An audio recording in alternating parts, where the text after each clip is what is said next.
하나님의 말씀은 구약 성경 창세기 출애굽기 레위기 세 번째 문제 레위기 20장을 보도록 하겠습니다.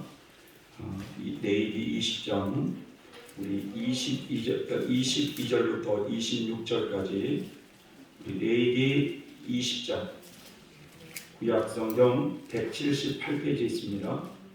178페이지 구약 성경 178페이지 레위기 20장 22절부터 26절까지를 한번 한 절 한 절 또박또박 읽어보도록 하겠습니다. 시작. 너희는 나의 모든 규례와 법도를 지켜 행하라. 그리하여야 내가 너희를 인도하여 거하게 하는 땅이 너희를 토하지 아니하리라. 너희는 내가 너희 앞에서 쫓아내는 족속의 풍속을 쫓지 말라.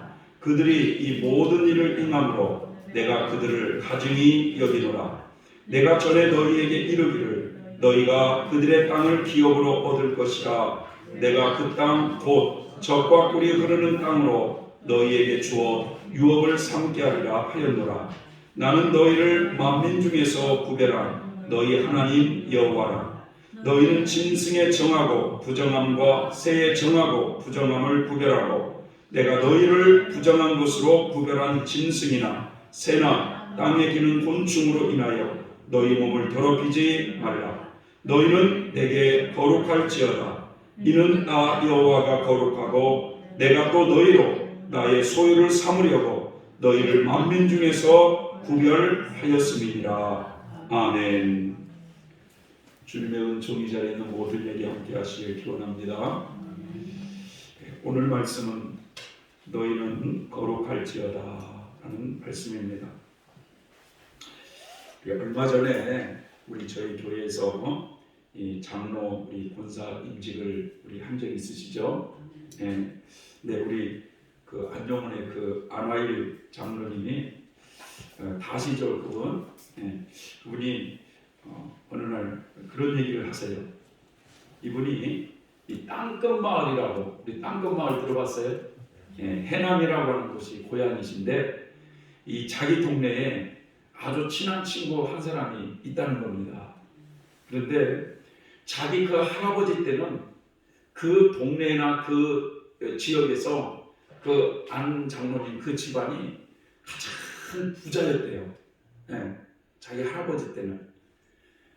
그리고 그 친구 집이 정말 가난했는데 이제는 이게 역전이 돼가지고 그 가장 가난한 그 친구 집이 가장 부자가 되고 자기 집은 자기 아버지 때에 워낙 노름으로 국수 말하듯이 해가지고 가장 가난한 그런 집이 되었다고 해요. 그런데 그 친구 집이 그렇게 동네뿐만 아니라 그 지역에서 제일 부자가 되어서 살았는데 제일 부자로 살던 그 집이 그렇게 교회를 제일 열심히 다녔다는 거예요. 여러분 부자로 살면서 교회 생활을 열심히 하기가 쉽지 않지 않습니까? 그런데 그 친구 집은 그렇게 제일 부자로 살면서도 교회를 그렇게 열심히 다녔다고 해요.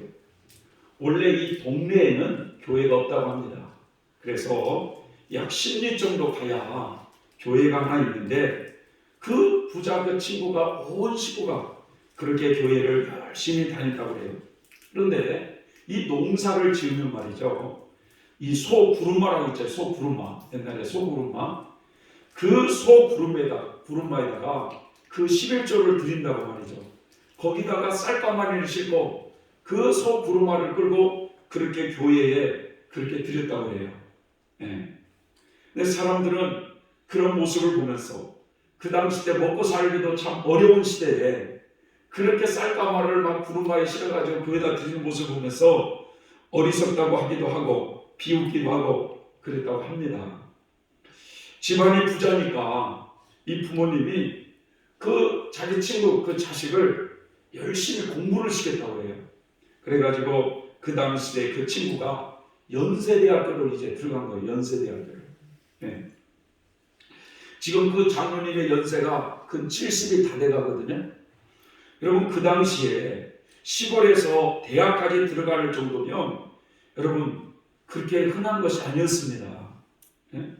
그 당시 때는 집들이 다 시골에서는 가난했기 때문에 초등학교만 나와도 잘 나왔고, 거기서 말이죠, 중학교까지 졸업한 사람은 잘 나온 사람이에요. 거의 그래서 초등학교나 이런 중학교 정도 나오면 다 서울로 올라가가지고 공장에 취직하고 이렇게 돈 벌기 위해서 이렇게 사는 것이 보통이었는데, 그 친구는 연세대학교를 들어가서 이제 거기서 졸업을 하고 이제 광주로 내려왔다는 거예요. 광주. 그래서 이 친구가 인쇄소를 하나 이제 차려가지고 이제 인쇄소를 이렇게 경영하기 시작했다는 겁니다. 그 친구가. 그런데 이제 어느 날 말이죠, 그 연세대학교 후배 친구들이 그 선배님이 인쇄소를 한다는 소식을 듣고 이 광주로 내려와가지고 서울에서 밤에 내려와서 뭘 잔뜩 인쇄를 좀 해달라고 그랬다는 거예요. 그래서 선배는 뭐가 뭔지도 모르고, 그러면 니네들이 알아서 해라 해가지고 가라 이렇게 이제 허락을 해줬는데 아무 생각 없이, 그래가지고 후배들이 내려와가지고 잔뜩 인쇄물을 해가지고 서울로 올라갔어요, 그 밤에. 그런데 이 후배들이 이제 어떤 일을 하느냐, 그 데모 있잖아요, 막 민주화 운동이라고 하면서 막 그 인쇄물을 잔뜩 그 선배 집에서 해가지고 올라가가지고 그것을 막 뿌리면서 막 데모를 하고 이랬나 봐요. 예. 그래서 얼마 있자 중앙정보부에서 내려왔다는 거예요. 예?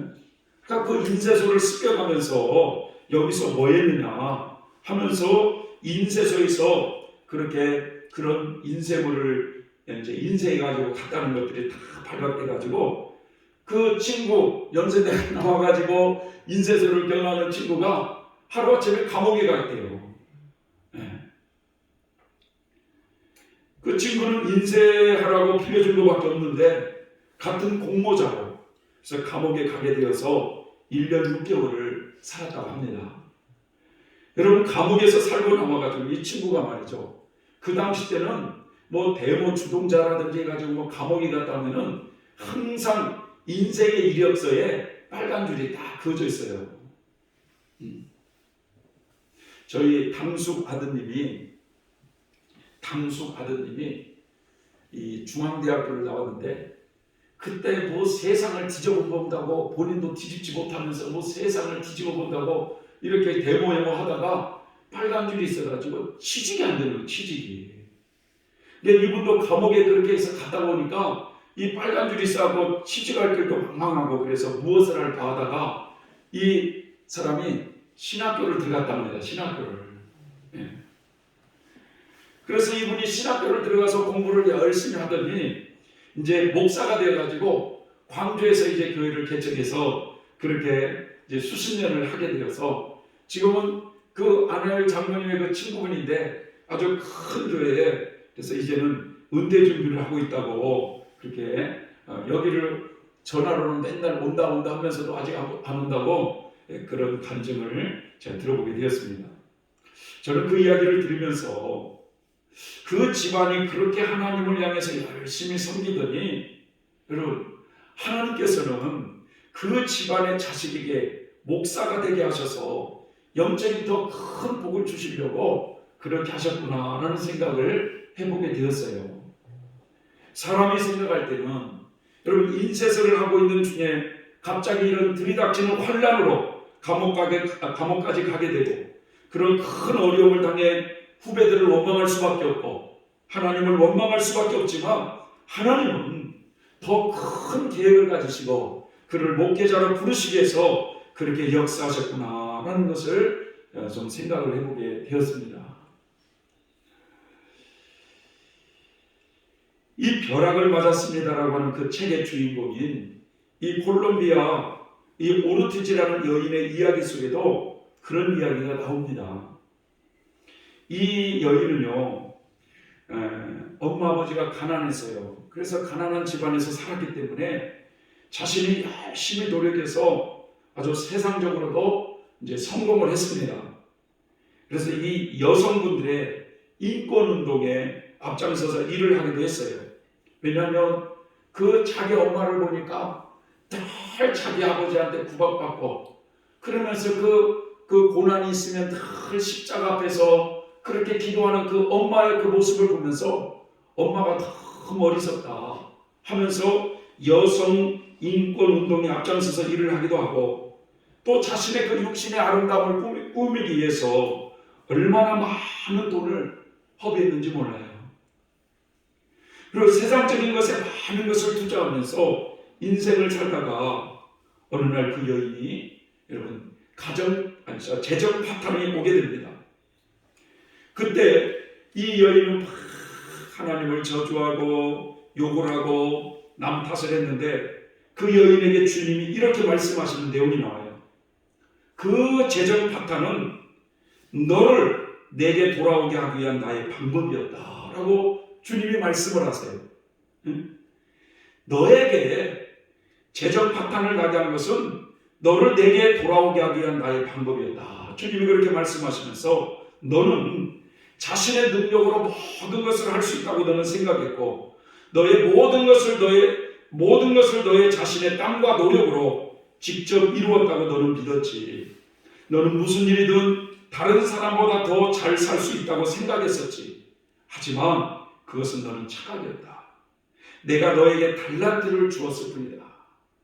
내가 너에게 준 달란트를 가지고 너는 나에게 영적으로 줄 것이 무엇이냐라고 물었어요.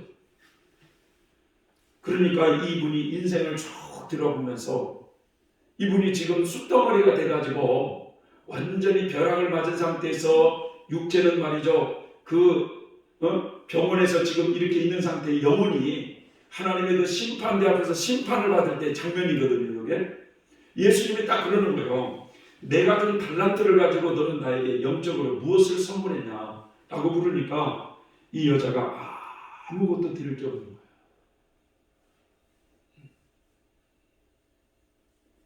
어렸을 때 엄마를 따라서 성당에는 다녔지만 아주 전혀 믿질 않았어요.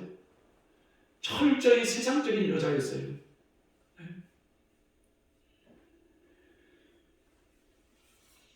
그러면서 그런 경우를 통해서 하나님이 물었을 때 너무 이분이 깜짝 놀란 거예요. 우리가 인생을 살면서 때로는 이런저런 이유로 고난을 받고 어려움을 당하지만 여러분 이 돌아보면 모든 것이 하나님이 섭리였구나라는 것을 우리는 고백하게 됩니다. 하나님은 항상 우리의 영혼을 생각하시는 분이셔요. 우리의 영혼을. 내 영혼은 죽어가고 있는데 세상적으로만 잘 되어가는 것을 결코 원하지 않으시는 하나님이세요. 하나님은 우리의 영혼이 건강하기를 원하고 계십니다. 믿습니까 여러분? 네? 오늘 우리들이 읽은 이 말씀은요 레이기예요. 레이기. 여러분들이 성경을 이렇게 읽으면서 성경을 읽을 때 가장 읽어도 무슨 말인지 모르겠고 읽어도 어려운 책이 여러분은 어디입니까? 네? 여러분 어디셔요 여러분들? 네? 레이기를 많은 사람들이 어렵다고 그래요. 레이기. 네, 레이기. 네. 근데 저도 이 레이기를 참 어렵게 읽었는데 레이기를 자꾸 읽고 있다 보니까 이게 들어오는 게 있어요. 레이기의 주제는 딱 한마디로 말하면 거룩입니다. 거룩. 이 레이기를 어디에서 주었냐면 이스라엘 백성들에게 그 애국 땅에서 그들을 불러냈지 않았습니까? 그래가지고 모세의 인도 아래 그들을 시내산으로 부르셔요. 하나님이 시내산에서 부르셔가지고 거기서 그들에게 십계명을 주시고 난 다음에 성막을 짓도록 만들었어요. 성막을 짓도록 지시했어요. 성막. 그래서 출애굽기를 보면 성막이 이제 성전이 다 완성이 돼요. 그래서 이제 이 성막을 중심으로 하나님의 백성인 이스라엘 백성들이 하나님을 어떻게 섬겨야 되는가 이거에 대한 내용이 레이기예요. 레이기. 그래서 하나님께서 이스라엘 백성들에게 이제 요구하시는 것은 뭐냐? 너희는 나에게 거룩할지니라. 이는 나 여호와가 거룩하고 내가 너희를 나의 소유로 삼으려고 너희를 만민 중에서 구별하였음이니라 라고 하면서 이제 내가 거룩하니 너희도 거룩하라 이렇게 말씀하세요. 근데 레위기가요 총 27장으로 되어 있는데 여러분들이 레위기 하면 딱 몇 장이 생각나십니까? 레위기 우리 많이 들었잖아요. 레위기 하면 몇 장? 레위기 16장. 레위기 16장이 딱 중간으로 생각하면 돼요. 그것은 레위기 16장에는 어떤 내용이 나오냐면 1년에 한 번씩 이스라엘 전 백성들이 그 성막으로 모여서 죄를 사함받는 제사를 드리는 대속죄 제사가 있어요. 많이 들어보셨죠? 그런데 이 대속죄 제사를 중심으로 1장에서 15장까지는 바로 어떤 내용이냐면 칭의에 대한 내용이에요. 칭의. 이 칭의라는 게 무슨 뜻이냐면은 여전히 죄인이지만 죄를 고백하고 짐승을 통하여 제사를 하나님께 드리며 죄 용서를 받을 때 그를 의롭게 여겨주신다라고 하는 칭의예요.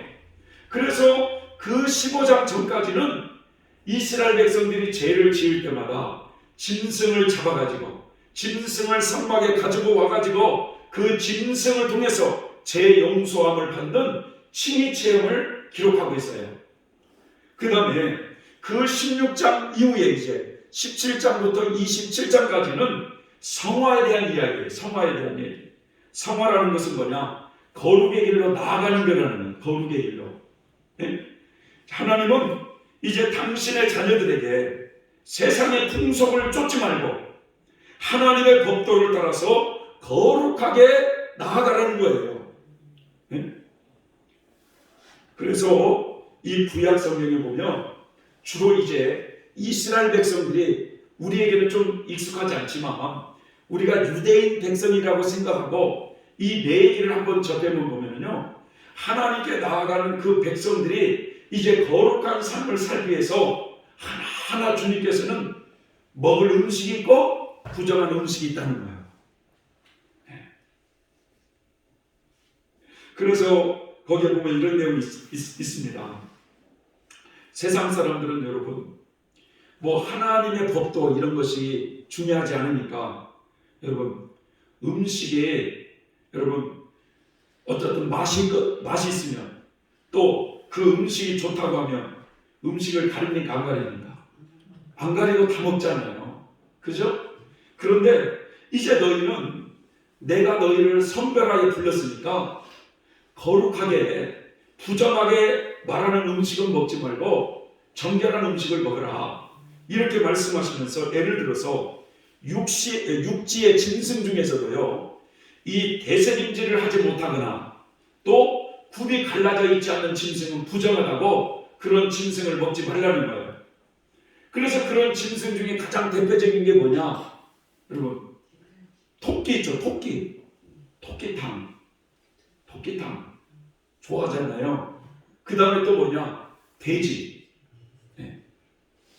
우리나라 삼겹살은 얼마나 속에서 녹아요. 네?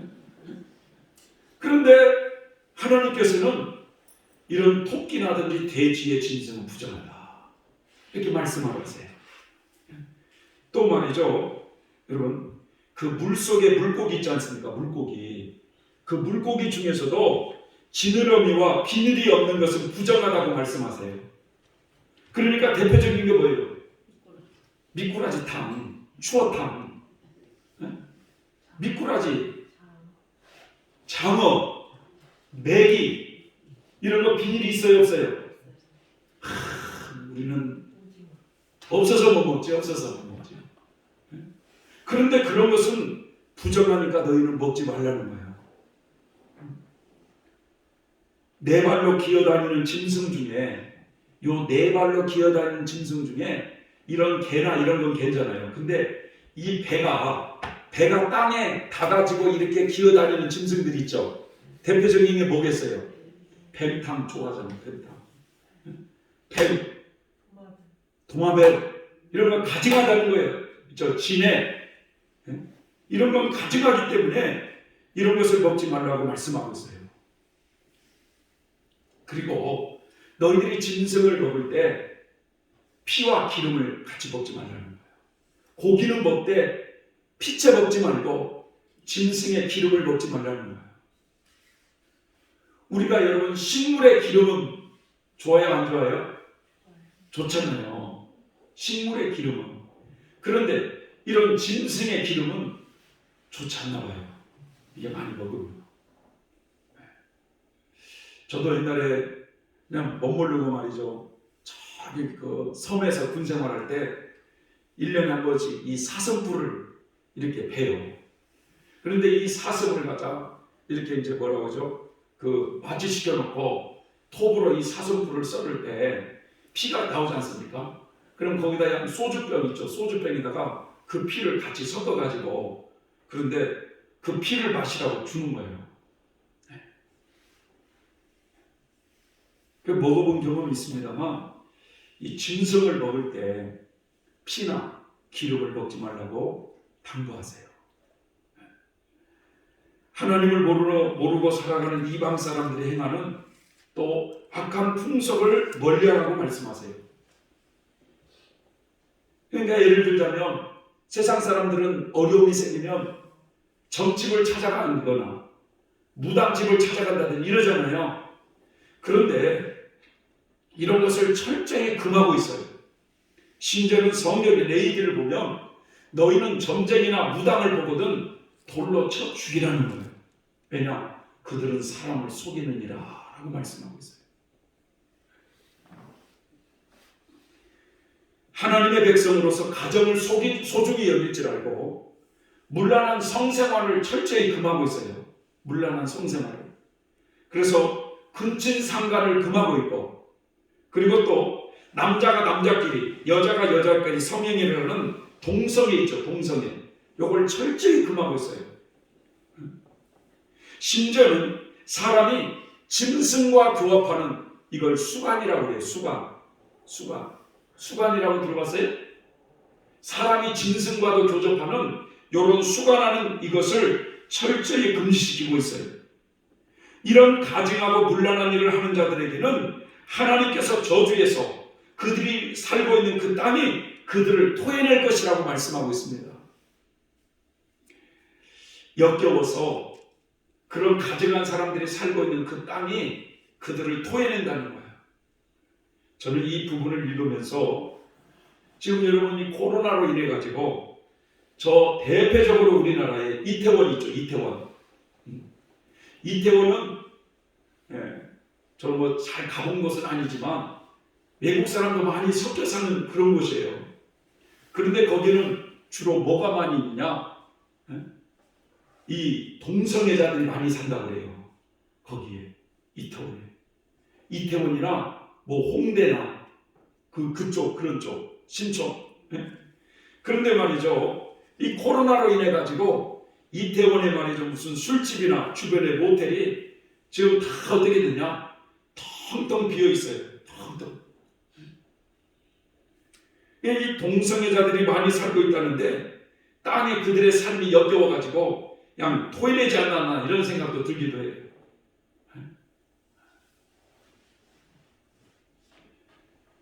심지어는요 레위기 19장 19절을 보면 이런 말씀이 있어요. 너희는 내 규례를 지킬지어다 하면서 너의 육축을 다른 종류와 교합시키지 말며 너의 밭에 두 종자를 섞어 뿌리지 말며 두 재료로 직주한 옷을 입지도 말며 밭에다가 두 종자를 섞어 뿌리지도 말래요. 두 재료로 직주한 옷을 입지도 말래요. 이것은 무엇을 말하느냐면 하나님은 섞이는 것을 원치 않는다 이거죠. 참것과 거짓을 섞지 말라는 거예요. 육적인 것과 영적인 것을 섞지 말라는 거예요. 경건과 불경건을 섞지 말라는 거예요. 부정한 것과 성결한 것을 섞지 말라는 거예요. 세상 사람과 하나님의 구별된 사람이 섞이지 말라는 거예요. 내 욕심과 하나님의 뜻을 섞지 말라고 얘기하고 있습니다. 이것은 너희 자신을 거룩하게 지키라는 얘기예요. 우리는 이것도 갖고 싶고 저것도 갖고 싶고 세상 것도 누리고 싶고 하나님도 갖고 싶고 재물도 누리고 싶고 하나님의 백성도 되고 싶고, 하지만 이 영과 육을 섞지 말라고 얘기하고 있습니다. 이 신앙생활은 적당히가 없어요. 사실은 적당히가. 사람들은, 세상 사람들은 그런 얘기 하잖아요. 좀 적당히 좀 믿으라 인간아. 적당히 좀 믿으라. 여러분, 신앙생활에는 이 적당히가 없어요. 세상 것과 하나님과 섞으면서 그런 삶을 하나님은 싫어하시는 거예요. 신앙생활은 많이 배우고 적게 배우게 문제가 아닙니다. 지식의 많고 적음의 문제가 아니에요. 하나님을 삶에서 느낀다는 것은 지식이 많아서 느끼는 것이 아니라 차라리 오히려 지식이 많으면 오히려 더 걸림돌이 될 수가 있어요. 하나님께 대한 이 순수한 사랑이면 되는 거예요. 어린아이 같이 단순하게 믿으면 되는 거예요. 신앙생활이라는 것은. 말씀 그대로를 믿고 그 말씀에 그대로 순종하며 살아가는 겁니다. 그런데 여러분, 이게 잘 안 돼요. 레위기 19장에 또 계속 보면은 너희가 그 땅에 너희가 들어가서 각종 과목을 심거든. 우리 구본사님이 오랫동안 포도나무를 심어서 한번 짓들어 보세요. 한번 너희가 과목을 심거든. 사과나무를 심든 배나무를 심든 포도나무를 심거든. 그 열매는 아직 할례 받지 못한 것으로 여기되 곧 3년 동안 너희는 그것을 할례 받지 못한 것으로 여겨서 그 열매를 먹지 말라요. 3년 동안은.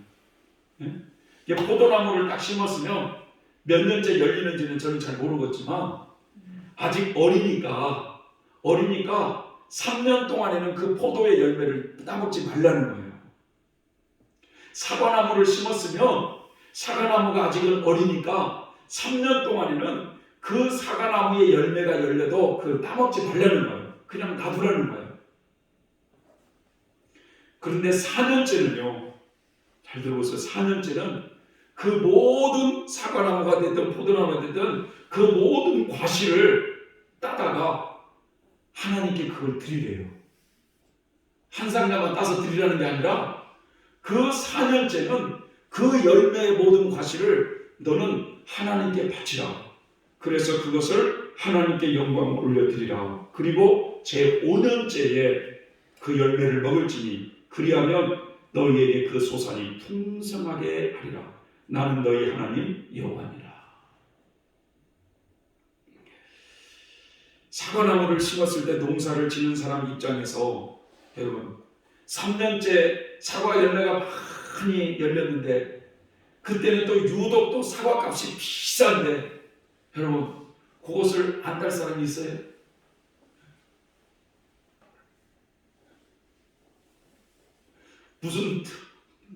무슨 뭐 요즘 새로운 그 포도 뭐 있죠? 무슨 아주 비싼 포도 있잖아. 네? 건포도 말고 무슨 스케치인가 뭐 샤이머스켓인가 뭔가 그것을 심었는데 3년째 되니까 아주 그냥 주렁주렁 열었는데 그때 포도값이 최고로 잘 나간다고 하는데 그것을 하나님 말씀을 지키겠다고 그냥 내버릴 농부가 있어요?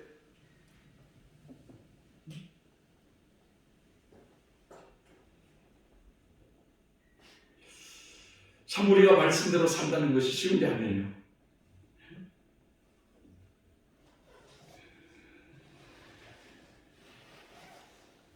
밭농사를 지을 때도 마찬가지예요. 이 레위기를 보면은 구체적으로 나와 있어요. 밭농사를 지을 때 밭에 씨를 뿌려 농사를 지을 때 6년 동안에는 열심히 씨를 뿌려가지고 소출을 거두라는 거예요. 6년 동안에는. 그런데 7년째가 될 때는 그 밭을 씌워주라는 거예요. 1년 동안. 우리 구본사님이 농사를 많이 져봤는데 그렇게 해본 적 있습니까? 7년째는 그 밭을 그냥 쉬어주라는 거예요. 그러니까 이렇게 말하니까 이스라엘 백성들이 뭐라고 말씀하냐면 7년째 땅을 쉬게 하면 그럼 7년째는 우리는 무엇을 먹고 삽니까? 라고 질문을 했어요. 그러자 하나님께서는 너희가 그렇게 하기만 하면 6년째에 너희들에게 복을 주어서 그 해에 6년째 해에는 땅에서 3년 동안 먹을 것을 내가 나게 하리라 라고 말씀을 하세요. 하지만 사람들은 이 말씀을 그대로 믿기가 쉬울까요? 어려울까요? 어렵죠. 어려워요. 하나님의 말씀을 전적으로 우리가 믿지를 못해요. 제가 여러분들에게 보여주려고 굶주림보다도 더 목마름이라고 하는 이 북한에 대한 책이 있어요. 제가 이걸 가지고 온다고 한번 찾아봤는데 이 책이 안 보이는 거야. 사람이 참 신기하다. 나는 분명히 그 책과 이 성경책을 같이 끼고 내가 가지고 온 줄 봤는데 없어요. 한번 확인하고. 그런데 그 책에 보면 북한이 이 김정은의 그 고난의 행군인데요. 엄청나게 많은 사람들이 막 죽어갔잖아요. 굶어 죽어갔잖아요. 그런데 어느 한 마을에 몇 사람이 몰래 이 중국에서 이 성경책을 들여와가지고 성경을 읽기 시작하면서 하나님을 믿기 시작한 거예요. 그런데 사람들이 이 성경책이 너무 귀하니까 찢어가지고 어떤 사람은 마태복음을 줬고 어떤 사람은 뭐 창세기를 줬고 그런데 거기에 주인공이 자기는 내기를 받았다는 거예요. 내기를. 네? 그래가지고 몰래 이 내기를 읽으니까 이 내기에 말이죠. 너희가 내 말에 불순종하면 무슨 이런 전염병이 나니 또 무슨 이런 벌을 7배로 더하느니 하면서 그걸 읽으면서 이 북한에 전염병이 돌고 사람들이 그렇게 굶어 죽어가는 이것은 하나님이 이 땅에 재앙을 내려서 그렇구나 라고 생각하면서 이 내기를 잘 읽어보니까 너희들이 죄를 속죄받으려면 소를 드리라 뭐 염소를 드리라 뭐 이런 내용이 나와가지고 그 몇 사람이 말이죠. 그 마을에서 소를 가지고 농사를 짓는 그 소를 몰래 산으로 끌고 가가지고 그 소를 잡아가지고 하나님 앞에 제물로 드린다고 번제로 드린다고 그 소를 잡아가지고 태워서 드린 거예요. 이게 보통 신앙이에요, 여러분? 사람이 굶어 죽어가는 그런 입장인데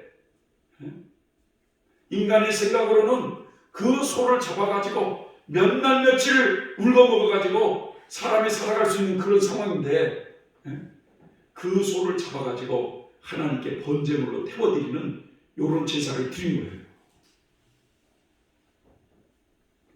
그런데 말이죠. 너무나 기적을 체험한 것은 하나님의 말씀에 순종하는 자들에게 기적을 베푸시는 하나님의 힘을 이분이 고백하고 있어요. 그래서 이상하게 그렇게 안 되는 막 그 농사인데 그 지역 몇 사람이 하나님을 믿는 사람들이 농사를 짓는 곳에는 풍년이 되는 거예요. 풍년이.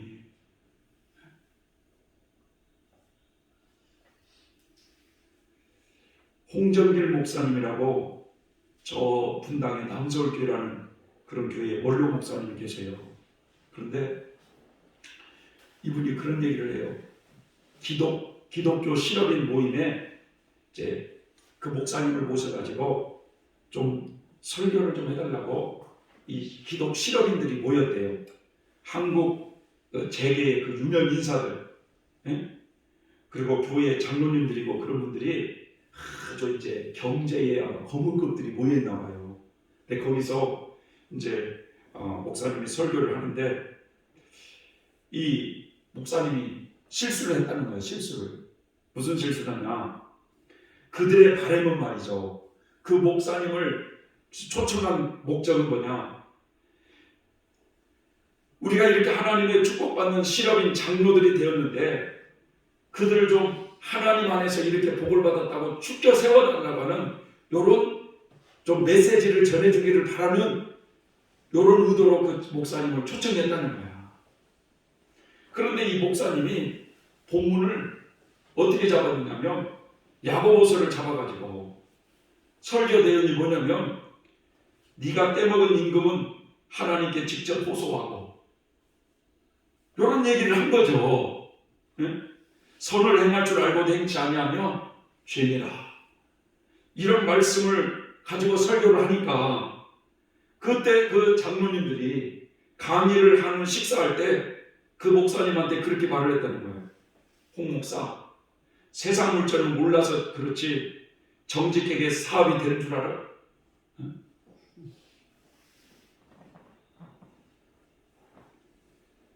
그 교회에 대표되는 장로님들이 하나님의 벌을 무시하고 적당히 세상과 타협하면서 사업하는 그 모습 속에서 이 목사님은 어쩌든지 하나님의 법을 따라서 잘 사시면 복을 주신다고 그렇게 말씀을 해주셨다고 해요. 여러분, 이 세상과 타협하면서 적당히 이렇게 하면 때로는 순간적으로는 잘 될 수 있지만 결코 그렇지 않습니다. 왜 그러냐?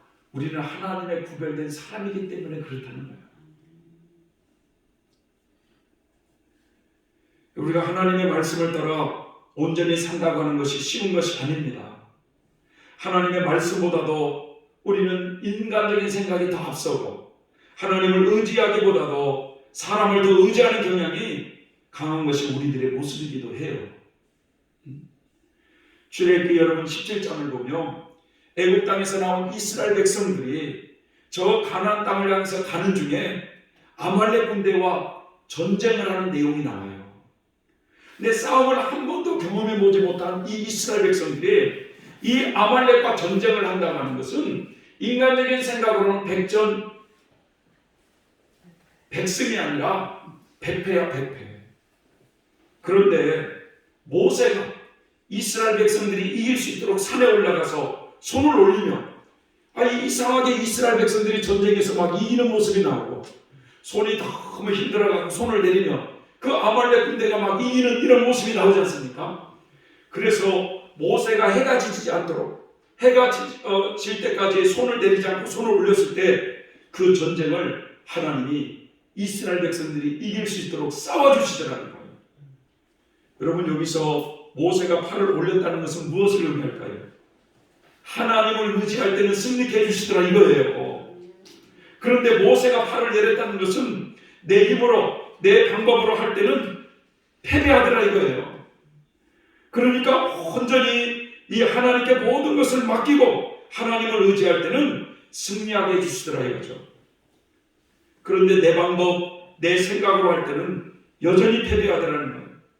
그래서 사람의 눈으로 보면 군대가 많아야 이길 것 같고 하나님의 눈으로 볼 때는 이 백성이 나를 의지하면 하나님이 싸워주신다고 말씀을 하는데 이게 잘 믿어지질 않는 거예요. 그래서 여러분, 우리가 요 이스라엘 백성들이 광야길을 걸어가는 것을 교훈 삼아가지고 우리도 인생의 어려움을 만날 때 사탄이 배후의 역사에서 큰 고난이 닥쳐올 때 우리가 말이죠, 그런 고백을 할 줄 알아야 돼요. 하나님, 제 힘으로는 할 수 없습니다. 하나님이 싸워주셔야만 됩니다. 제 뜻과 제 방법 다 내려놓겠습니다. 하나님이 싸워주십시오. 하나님께 맡기는 이런 훈련, 이래야 여호와 니시, 하나님이 승리케 해주셨다고 하는 고백을 드릴 수가 있는 거예요. 그래서 여러분, 언제나 우리는 하나님의 백성들은 하나님이 지키시고 돌보시는 믿음을 가지시고 언제나 우리의 영혼의 유익을 위해서 일하시는 하나님이시라고 하는 걸 그렇게 믿으면서 우리가 어려움을 당할 때는 하나님께 그것을 자꾸 맡겨드리는 이런 훈련을 해야 돼요. 그게 바로 하나님을 의지하는 훈련을 해야 된다는 거죠.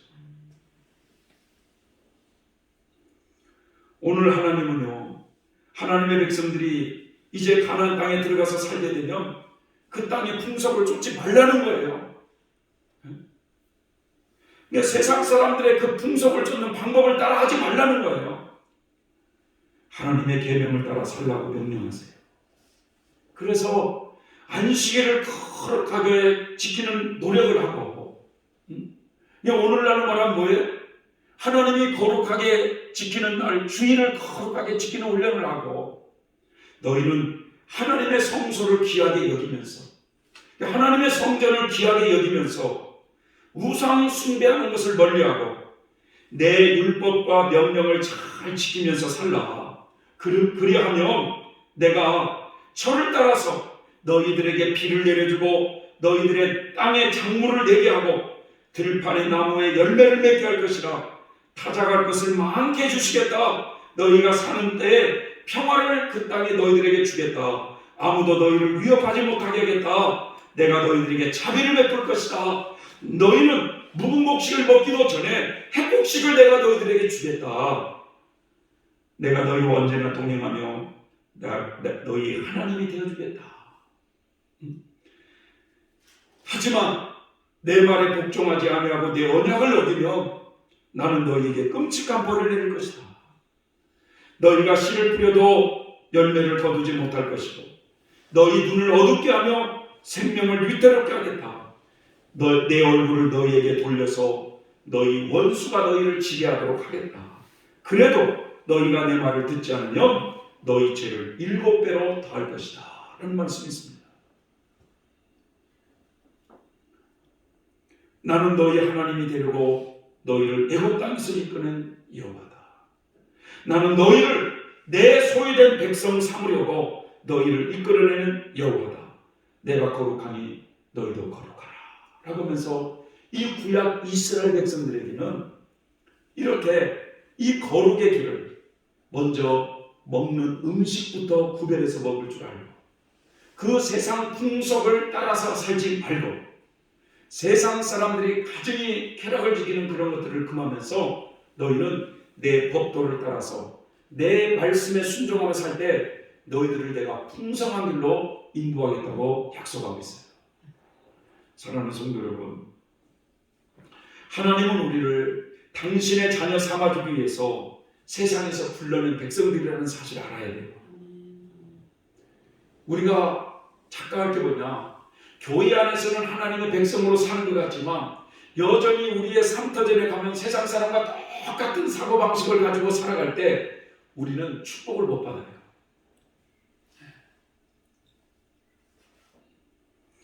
하나님은 우리를 당신의 자녀로 삼아주시기 위해서 세상에서 불러낸 백성들이라는 거예요. 그래서 우리는 이제 세상 사람들이 아니라 이제는 하나님의 자녀들입니다. 그래서 이 하나님의 자녀들은 세상의 가치관을 가지고 살 것이 아니라 하나님의 법도를 따라 순종하며 살아갈 때 하나님이 지키시고 하나님이 복을 주시게 되어 있다는 거예요. 하나님의 다스리심을 받는 자가 복이 있습니다, 여러분. 하나님의 계명을 따라 하나하나 순종하며 여러분 살아가는 자에게 하나님이 축복하시게 되어 있습니다. 하나님은 당신을 의지하는 자에게 복을 주실 줄 믿습니다. 2021년도 이제 새로운 한 해를 여러분들이 시작하는 이 시점에서 여러분, 내가 온전히 하나님의 말씀을 따라 살 수는 없다 할지라도 그래, 그러면 정말 나의 삶터전에서 하나님의 계명을 한번 하나하나 순종하는 훈련을 해보십시오. 하나님이 여러분의 삶을 어떻게 축복하시는지 그걸 경험해보는 저는 여러분이 되셨으면 좋겠습니다. 기도하겠습니다. 사랑의 하나님 아버지, 고맙고 감사합니다. 하나님께서 우리를 애굽 땅에서 불러내셔서 이제 하나님의 소유 삼으시려고 만민 중에서 우리를 구별하여 불렸사오니 오늘 주님이 말씀하신 너희는 내게 거룩할지어다 나 여호와가 거룩하니라고 말씀하고 있습니다.